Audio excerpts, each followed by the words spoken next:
আদম আলাইহিস সালাম তার মাধ্যমে সর্বপ্রথম কর্মন্বয়ে 20 জোড়া সন্তান আল্লাহ রাব্বুল আলামিন দান করেন। সুবহানাল্লাহ বলি।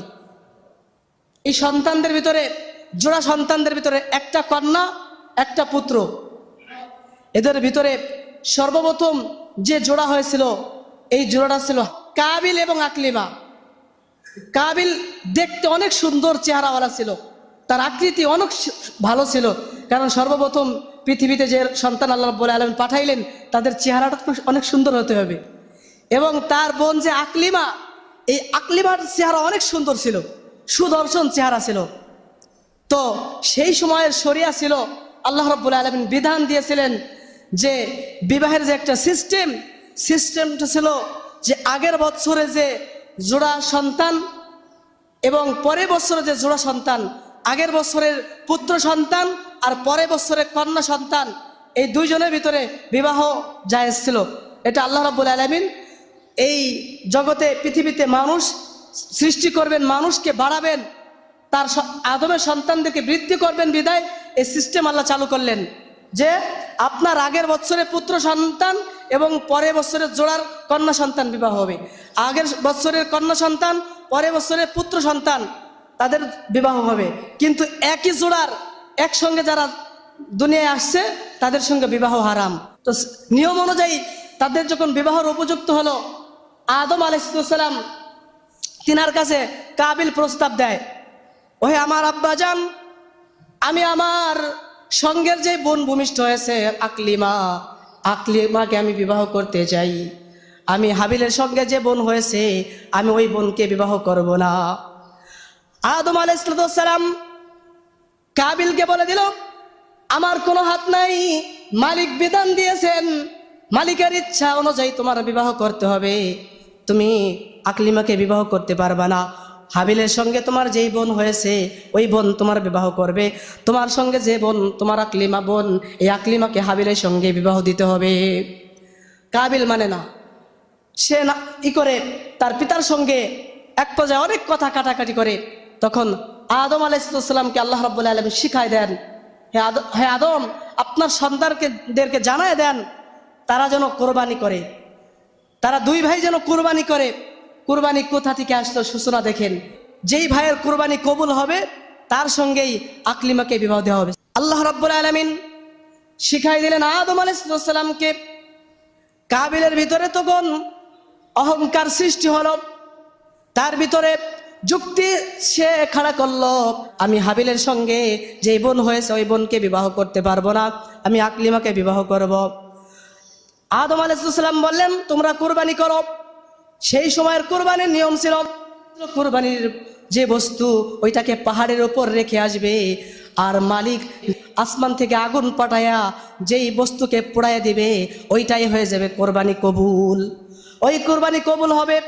ওদিকে আদম আলাইহিস সালাম হজের মৌসুম চলে আসলো, হজ করার জন্য বাইতুল্লাহ চলে আসবে, সন্তানদেরকে কোরবানি করার জন্য বলে চলে আসে। আর তাদের কোরবানির বস্তু হলো হাবিল ছিল উট এবং দুম্বা, সে কি করত, চড়াইতো, সে পালন করত উট এবং দুম্বা।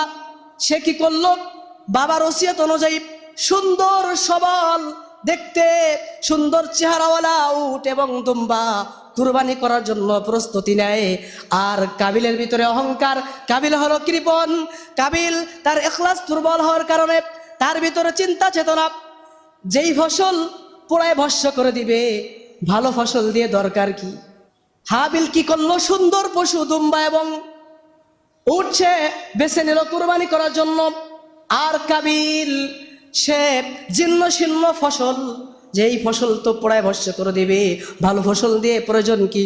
এই দুই ভাই যখন পাহাড়ের উপর ফসল রেখে আসে, মালিকের পক্ষ থেকে আসমানি আগুন এসে হযরত আদম আলাইহিস সালামের ছেলে হাবিলের যে দুম্বা এবং উট আল্লাহর পক্ষ থেকে পোড়ায় দেয়, তার কুরবানিকে আল্লাহ রাব্বুল আলামিন কবুল করে দেয়। সুবহানাল্লাহ। কিন্তু কাবিলের ভিতরে হলো শয়তানি, যে আমার কুরবানি যদি কবুলও না হয়, কবুল যদি নাও হয়, আমি কি করব, যে কোনো মূল্যে আমি আকলিমাকে বিবাহ করব। তার ভিতরে ছিল দুষ্টামি।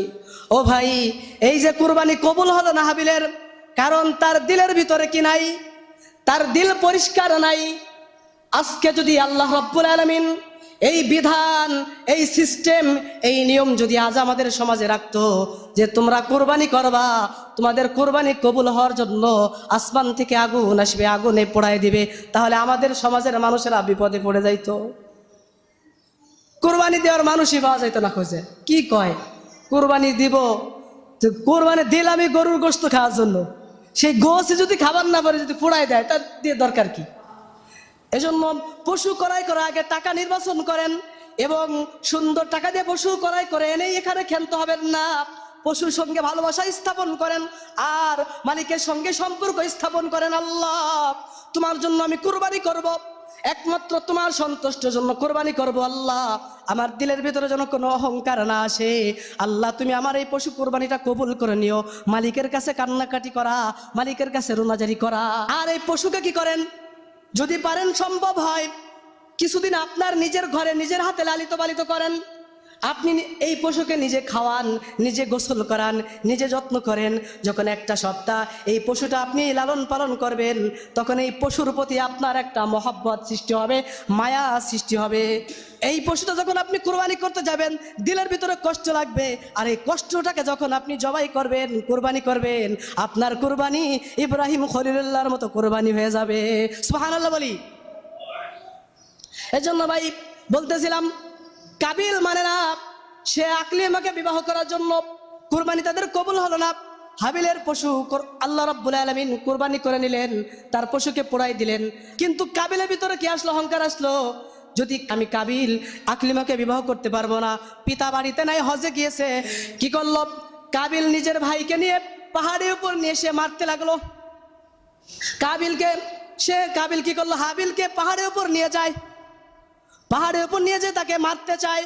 হাবিল তখন বিনয় পোষণ করে, হে আমার বড় ভাই কাবিল ভাই, আপনি আমাকে মেরেন না। হাবিল বলে, আপনি যদি আমাকে মারেন আমি মারবো না, কারণ আমি ভয় করি আল্লাহকে।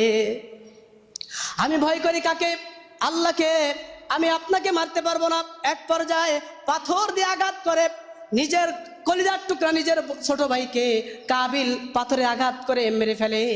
তখন নিজে অনুশোচনা আসে, হায় রে কি করলাম, নিজের ভাইকে নিজে মেরে ফেললাম।